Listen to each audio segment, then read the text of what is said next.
Because when you actually look at the context and not just the surface level Wikipedia summary, I mean, it is absolutely brilliant. It's properly genius. Hold on a second. You read this text and you realize everything we think we know. Hold on a second. You're acting like the man literally discovered fire here. Well, he practically did. I mean, in a cinematic sense. And a bit overhyped, frankly. Overhyped. Yes, overhyped. I read the exact same source material you have, cover to cover, and the whole endeavor is, frankly, incredibly dodgy in places. I can't believe you're saying that. It's crawling with its own self-importance. And watch your elbow, by the way. You nearly knocked over my pint. Oh, sorry. Dodgy. You're really calling a pivotal moment in film history dodgy. Yeah. Right. Okay. Let's bring you into this. Good idea. Yes. You listening. Pull up a stool. Squeeze in right here at the table with us. We're currently tearing our way through this massive, incredibly dense, but like totally fascinating book. It's a literal brick of a book. Yeah, it's called Cinema, The Magic Vehicle, a comprehensive guide. Journey 1, 1913 to 1950. Heavy enough to stop a door in a gale, that book. But it's brilliant. This book isn't just, a list of old movies. The author's entire mission here is to map out the political, the social, the cultural tectonic plates that actually shaped the films of this era. Right. It's meant to guide us past the obvious stuff and straight toward uncharted cinematic treasures. Or, in this specific case we're arguing about, an overindulgent misstep that history correctly tried to bury in the back garden. Oh, stop it. You're being miserably cynical tonight. Just being realistic, mate. Listen, the book led me straight to this one specific film from 1923, A Woman of Paris. It's a silent film. A very long silent film. Exactly, 2,305 meters of celluloid, directed by Charles Chaplin. Yes, the bloke with the mustache and the cane. But, and this is the crucial bit, he's not the tramp in this. He is strictly behind the camera. Mercifully. And I'm telling you, this film is a completely misunderstood, groundbreaking work of art that completely rewrote the language of how we watch movies. And I am telling you, with equal volume and conviction, that it is a failed, pretentious experiment. It is not. It's a classic textbook case of a comedian desperately wanting to be taken seriously as a quote-unquote intellectual and absolutely falling flat on his face. It's just a 2,305-meter vanity project. Vanity project. And right, okay, let's look at the motive here before we even touch the plot. of all means, Lex. Because the context the book provides is vital. Okay, so paint the picture in your head. It's the early 1920s. Charles Chaplin is arguably the most famous human being on the planet. I'll grant you that. More famous than royalty, more famous than politicians. But he is entirely boxed in. He is utterly dominated by his tramp character. True. The public demanded the baggy trousers and the waddle. They paid for the waddle. Exactly. And the critics of the era in cinema, the Magic Vehicle points this out specifically, using primary sources, they were incredibly snobby about him. No, they were. They claimed he actually lacked directorial talent. They wrote that his individual scenes were just crudely staged, crudely photographed, and crudely linked together. Yeah, I remember that part. To the high art critics of 1920s London and New York, he was just a gag man, a clown who happened to own a camera. Which, to be perfectly fair to the critics of the time, wasn't an entirely baseless observation, was it? How can you say that? Let's be honest about what early comedy was. It relies on the gag, right? On the physical performance. Right, but The camera is just a static recording device capturing the clown falling off a ladder. There was no complex cinematography in a two-reel pie fight. okay, yes, but Chaplin is a fiercely proud artist. He reads these reviews, and he decides he's going to prove them all wrong. Oh, he certainly tried. He's going to show the establishment that he is a master of the cinematic form itself, so he completely pivots. He decides to make A Woman of Paris. A dramatic romance. Now, here is the kicker. This is his very first film for United Artists. Ah, yes. The studio he just co-founded. Exactly. He puts his own money, his own newly founded studio's reputation on the line. A massive risk. He stays entirely behind the camera, save for a tiny uncredited cameo where he plays a clumsy railway porter just for a laugh. A very subtle ego strike, that. And the book notes, his secondary motive for making this film is to promote Edna Purviance, His leading lady. his partner in all those early comedies. I mean, she had been taking pies to the face right alongside him for years. Quite literally. He wanted to launch her as a serious dramatic actress in her own right. He wanted the world to see her range. I mean, think about the sheer guts that takes. Guts. Yes, putting your entire empire on the line to stretch your artistic wings and elevate your partner to the A-list, that is a bloody brave move. That is noble. That is undeniably visionary. Are you joking? What? Noble. Are you actually joking right now? It's rubbish, mate. Total and utter rubbish. How is it rubbish? It wasn't noble. It was a colossal ego trip of the highest order. Oh, come on. The book literally uses the phrase characteristically inflated ambition. Chaplin couldn't stand the idea that there was a club of serious directors, your D.W. Griffiths, your Erich von Stroheims, that he wasn't allowed into. Because they wouldn't let him in. They were gatekeeping. Because he was a comedian. But this wasn't about art for art's sake. This was about a billionaire narcissist needing to prove he was the smartest guy in every single room he walked into. You're projecting modern cynicism onto him. I'm really not. You brought up United Artists. Do you know what the formation of United Artists actually meant in the 1920s? Yes, it meant the artists owned their work. It was revolutionary. It meant the inmates were running the asylum. He co-founded it with Mary Pickford, Douglas Fairbanks, and D.W. Griffith. The biggest names in Hollywood. Which means Chaplin had absolute, unchecked power.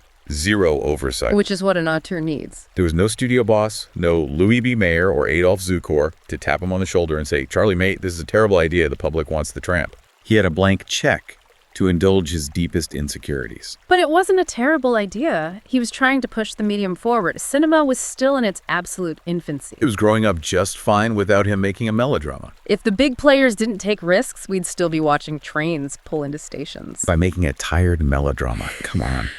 And as for this noble crusade to elevate Edna Purviance. Yes, what about it? He used her, not out of some purely altruistic desire to see her shine, but because she was his cinematic prop. Oh, that's incredibly harsh. She was clay. He thought he could mold her into a dramatic titan through the sheer, overpowering force of his own supposed genius. She was a talented actress. The sheer arrogance of it all. To think you can completely abandon the single character the entire global population loves you for just to prove a point to a few snobby critics in a newspaper column. It is the dictionary definition of an ego trip. Look, you are completely ignoring the macro context of the 1920s, which the author spends pages setting up. Yes. The cinema of that time was still finding its feet intellectually. The transition from pure visual spectacle to actual nuanced storytelling was happening right in that very window. Sure, storytelling was evolving. Chaplin saw the tectonic plates shifting. He wanted to be at the forefront of that movement. Yes, you can call it ego, fine. Thank you. But ego is the engine of every major artistic breakthrough in human history. Oh, wow. We're going grand philosophical now, are we? You don't rewrite the language of cinema by being perfectly humble, keeping your head down, and churning out exactly what the market expects of you. All right, fine. Let's actually look at this monumental artistic breakthrough he delivered to the masses. Let's look at the actual story of A Woman of Paris. Because this is where your entire argument of cinematic genius completely falls apart into a pile of dust. I disagree.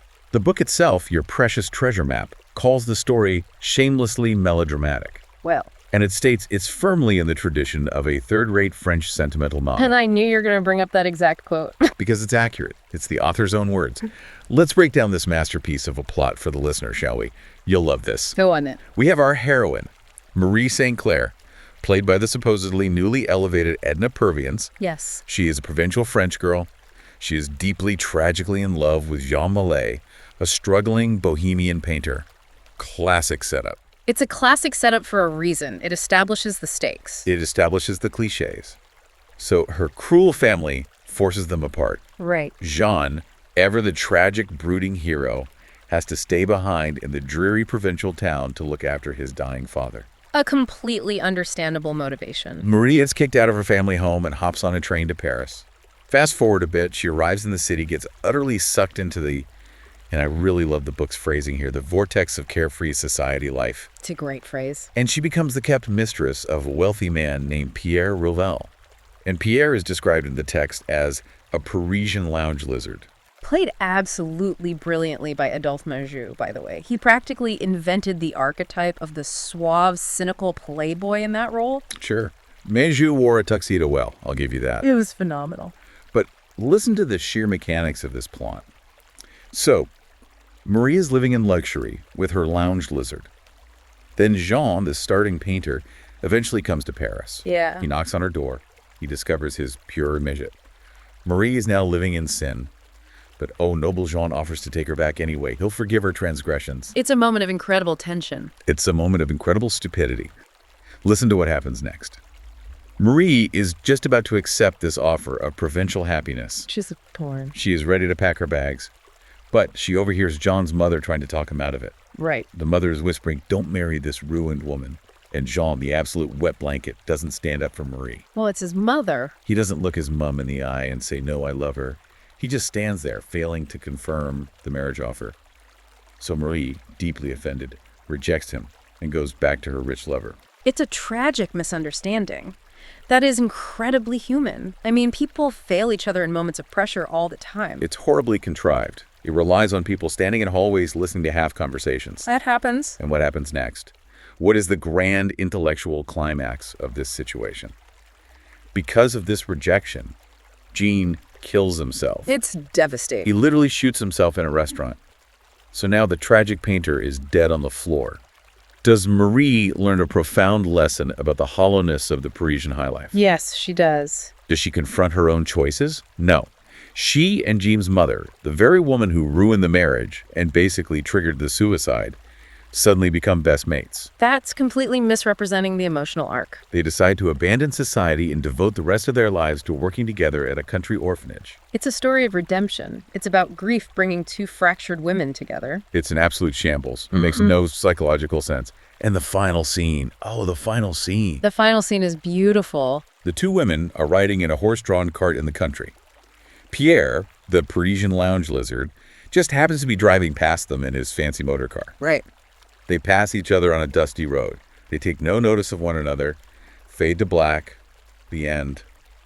Roll the credits. It's poignant. Mate, that is not a groundbreaking narrative. That is soap opera rubbish pulled straight from a Victorian penny. Dreadful. You are looking at the skeleton and ignoring the flesh and blood. The text itself says the story is not promising, and it makes a brilliant point about why this is fatal for Chaplin. Oh, wait, here we go.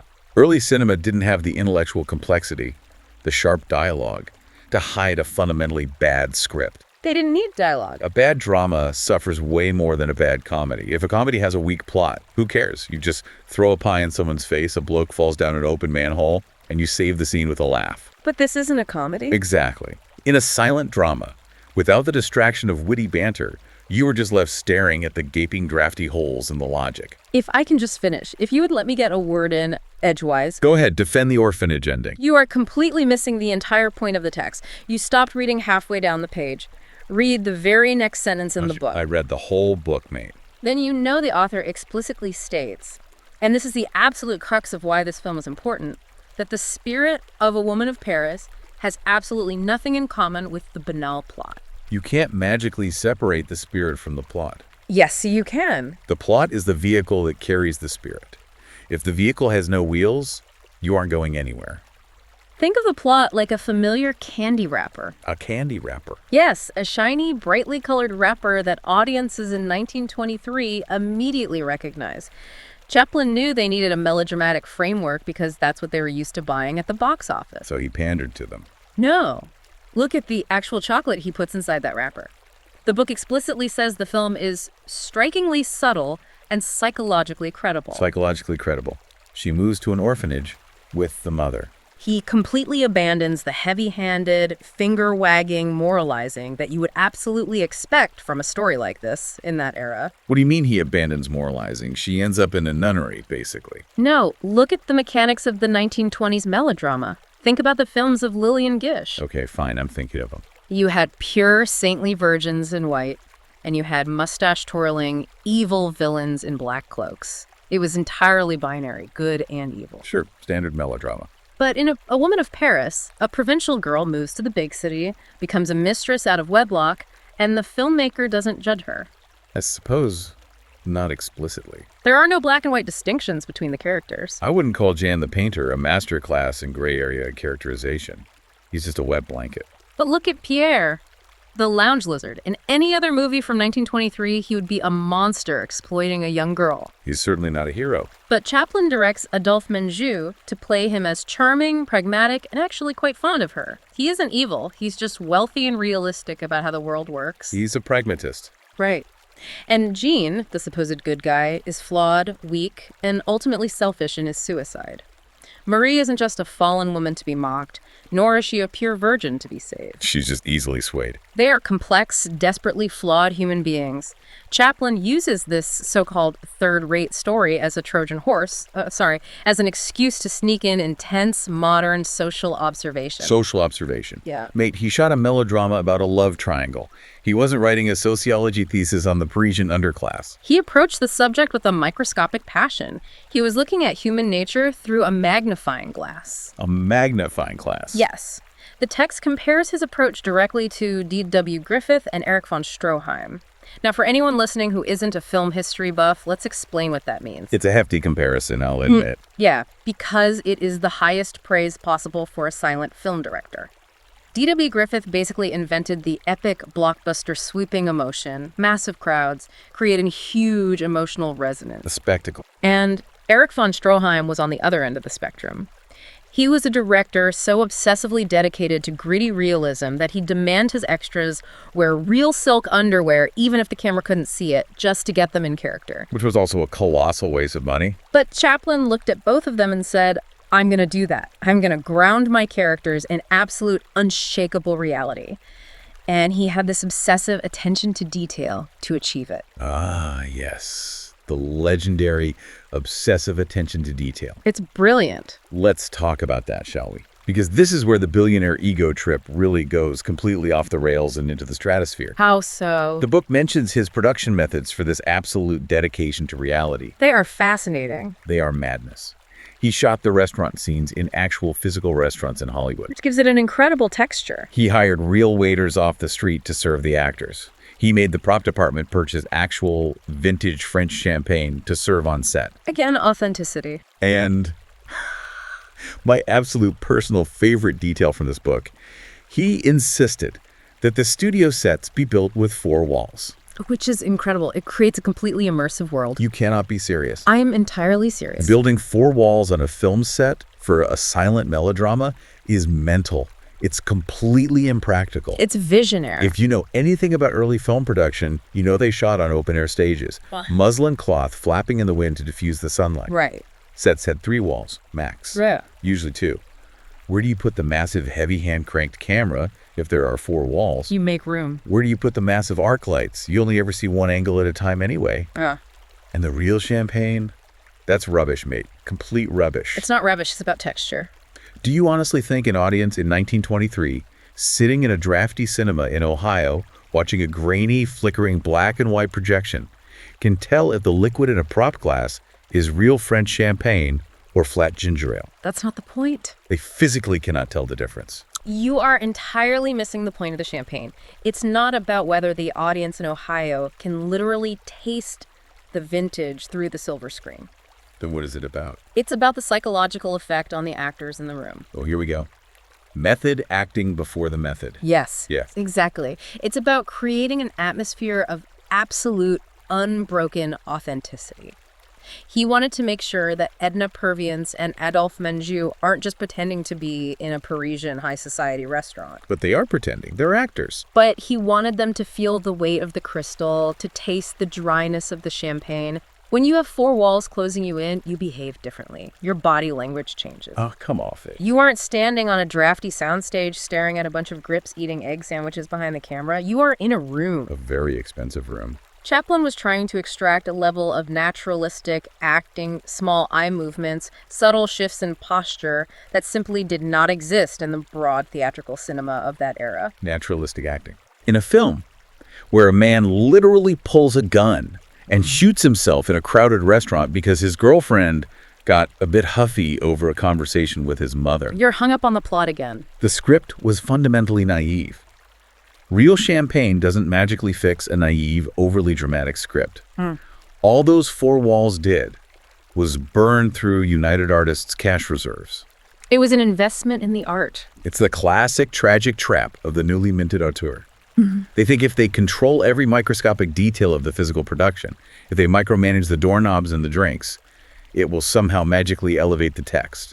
It doesn't. The text was elevated. Not the spoken dialogue, obviously, because it's a silent film, but the visual text, the cinematic language. Visual text, right. And this brings us to the absolute core of why this film is celebrated in cinema, The Magic Vehicle, and why you are being far too cynical about his methods. Let's hear it then. Let's look at the actual technical breakthroughs on screen, because regardless of how you feel about the plot, Chaplin was literally rewriting the cinematic rulebook here. Okay, I'm listening. The book specifically glowingly praises his use of narrative metaphors and his incredibly precise camera positioning. Fine. I am a reasonable man. I will concede that there are moments of technical competence in the execution. Competence. It's revolutionary.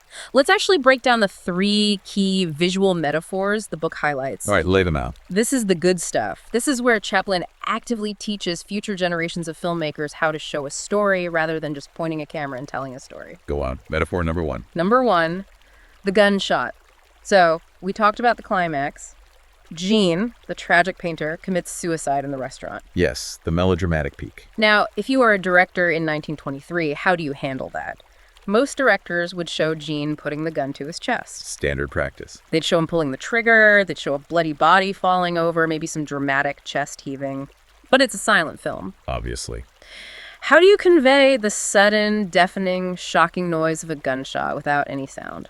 Well, mechanically, you show the reaction to the noise. Yeah. You bounce the visual off the environment. Exactly. And that is exactly what Chaplin does. He doesn't show the gun firing. He cuts away. Right. He cuts to a wide shot of the other customers dining in the restaurant.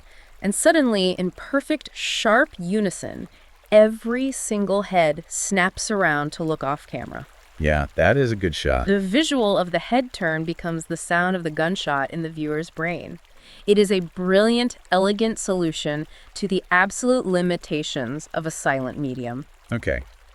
Yes, it's a clever edit. I'll give you that. It relies on the Kuleshov effect, essentially. Huh. Giving the audience one image and letting their brain construct the connective tissue. It's efficient. It's more than efficient as poetry. Okay. Number 2, the train. Let's hear about the train. Marie is leaving her provincial town at the start of the film. Yeah. Now, if you are D.W. Griffith or any other big director, you show a massive wide shot of a giant steam locomotive pulling into a station. With hundreds of extras. Smoke blowing everywhere, extras running around, big, grand spectacle. It costs a fortune and looks impressive. What does Chaplin do? He saves money. He focuses on the human element. He stays completely tight on Marie's face. The background is dark. Right. And all you see is the rhythmic reflection of the train's carriage lights passing across her features. Flash, flash, flash. Yeah, the lighting tray. The rhythm of the light tells you the train is arriving. Then she gets on, and the speed of the light flickering across her face tells you it's departing. He reduces a massive, heavy industrial machine to a simple flicker of light illuminating a human emotion. It's smart storytelling, I suppose. And as I said, it saves you having to build a giant train station set or rent a locomotive. Pragmatic genius. Oh, stop being so miserly with your praise. It's gorgeous cinematography. It's clever. I said it's clever. And number 3, the most famous one in the book, the one everyone talks about, the affair. Ah, the caller. So, Marie is living as a kept woman in Paris. How do you show that this innocent provincial girl is now intimately, physically involved with Pierre, the rich protector? Well, the censors wouldn't let you show much. You have to remember the era. The moral panic was real. You cannot show them in bed. You cannot show them passionately undressing each other. The censorship boards would have a field day. So he uses a prop. Exactly. Chaplin does it entirely through association. Marie is in her opulent bedroom. She opens a drawer to get something, and completely by accident, a man's stiff collar falls out of the drawer and onto the floor. All right, I will give you that. That one is spot on, I have to admit. Got you. You actually smile. Hear me out. The collar trick is spot on because it implies a very specific level of domestic intimacy. It does. It tells the audience instantly that Pierre doesn't just visit her for formal dinners. His clothes are physically integrated into her private space. He practically lives there. It's a very smart piece of visual shorthand. It communicates volumes about their sexual and domestic relationship without a single title card or a single illicit touch. I will grant you that those specific dissolves, those visual metaphors, are highly intelligent. Thank you. They are the exact reason cinema, the magic vehicle, celebrates this film. The author specifically points out that these effects, combined with Chaplin's sparing use of editing and his absolute domination of the long shot, ensured the, and I love this phrase, perfect distribution of narrative stress. Narrative stress. Let's unpack that for the listener. Please do, Mr. Techno. Narrative stress just means directing the audience's eyeballs and their brain power to the exact emotional trigger in the room. Right. Think about how a modern thriller uses a slow, creeping close-up of a ticking clock to build stress. Chaplin was doing that in 1923 by holding a long shot and letting a single prop, like a collar, do the heavy lifting. Yes. He was forcing the audience to look exactly where he wanted them to look, to deduce what he wanted them to deduce, without using a single, clumsy title card to spell it out. Exactly. He treated the audience like adults. He trusted them to put the pieces together. Yes, but. Oh, here's the but. And this is a massive but. Here's my ultimate point, and it's the point you keep dancing around in your defense of his genius. I'm not dancing around anything. A few clever visual tricks. A nice shadow effect from a train window. A man's collar falling out of a mahogany drawer. That does not excuse the overall crushing tedium of the film's pacing. Tedium. Yes, tedium. It's clever, absolutely. How? I can see the metaphors are clever. But is it actually enjoyable to sit through? I enjoyed it. Is it a genuinely good movie that moves the soul? Or is it just a sterile textbook for future film students to study? Because there's a massive difference between a great film and a great prototype. Well, the professionals at the time thought it was a masterpiece. Did they? Yes. The text clearly states that it brought Chaplin deserved professional recognition. The exact critics who had called him a crude gag man, the ones who sneered at his physical comedy, suddenly had to eat their words. I'm sure they loved the validation. They had to publicly admit he was a master director capable of profound subtlety. Oh, the critics loved it. The high society reviewers in their ivory towers thought it was terribly sophisticated. But the public didn't care. Wow. And that is the tragic, hilarious irony outlined right there in your source material. It's not hilarious. It's entirely hilarious. The professionals gave him a massive pat on the back. They handed him his intellectual credentials, but the public was supremely unimpressed. They weren't ready for it. A Woman of Paris was not a commercial success. In fact, it was a massive flop. The people who actually buy the tickets, the factory workers and the shop girls who actually keep the lights on in the cinemas and fund United Artists, they rejected it outright. Which is an absolute tragedy for the history of art. Is it a tragedy? Or is it just the free market correctly popping Chaplin's ego balloon? No, it's a profound tragedy. Think about the butterfly effect. The long-term ripple effect this had on the history of cinema. What ripple effect? The book explains that because of this specific, painful commercial failure, Chaplin essentially abandoned dramatic cinema for good. He stuck to what he was good at. He was so deeply stung by the public's rejection, so humiliated by the box office receipts, that he retreated to what was safe and guaranteed to make money. His very next film was The Gold Rush. Where he goes right back to playing the ever-popular tramp character. Yeah. And thank goodness he did. But don't you see the massive loss there? No, I really don't. The masses failed to appreciate a huge leap forward in film language. They wanted their comfortable laughs. And because they didn't buy enough tickets to his dramatic experiment, they robbed the world of Chaplin's potential as a dramatic auteur. They didn't rob the world of anything. Imagine the dark psychological dramas he could have directed in the 1930s or the 1940s if A Woman of Paris had been a massive hit.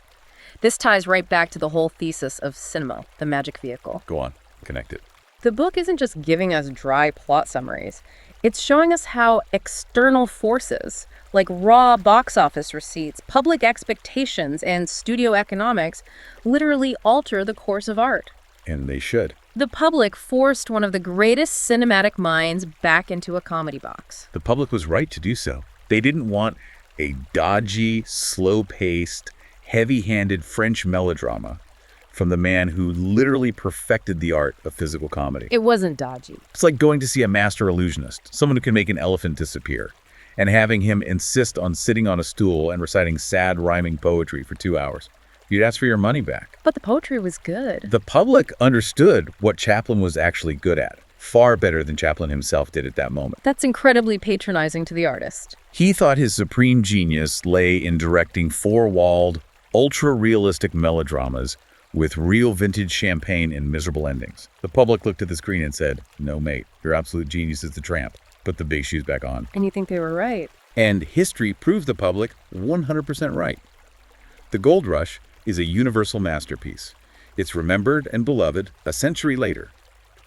A Woman of Paris is a footnote in a textbook. It's not a footnote. We are literally sitting here screaming about it right now because it laid the foundational groundwork for modern visual storytelling. Groundwork, not a masterpiece. You are penalizing a pioneer just because the settlers didn't like the mud on the trail. He created a brilliant new cinematic language. A language nobody in the theater wanted to listen to. But the people who mattered did listen to it later. The book explicitly says that directors like Alfred Hitchcock and Ernst Lubitsch studied this film. Oh, Lubitsch, sure. They took notes on those visual metaphors. They learned how to build suspense and convey sex without showing it because Chaplin took the bullet and figured it out first. Inspiring Hitchcock is great. Yeah. That doesn't make A Woman of Paris a good film to watch on a Friday night. It makes it a highly useful prototype. It's the beta version of a better movie. It makes it a masterpiece of raw innovation. Look, we are clearly not going to see eye to eye on this. Not a chance. You see a boring, slow vanity project funded by an unchecked ego.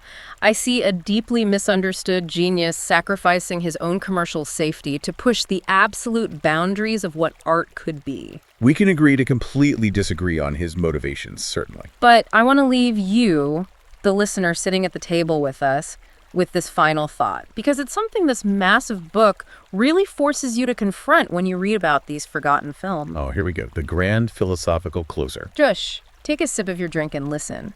When an artist steps entirely out of their expected lane, And wastes everyone's money. when they take a massive, terrifying financial and professional risk, and the critics cheer, the fellow professionals bow down, but the general public just yawns, gets up, and walks out of the theater, whose opinion actually determines the ultimate value of that art. The people paying for the tickets, obviously. If you create a brilliantly intricate, totally revolutionary new language of cinema that nobody in that exact moment wants to listen to, did you actually say anything at all? Yes, you stood on a very expensive soapbox and said, I'm incredibly self-indulgent. No, you are absolutely impossible. You have no romance in your soul. I'm just reading The Roommate. The Room in 1923 and The Room right now. We're done here. I'm taking the book. You can buy the next round.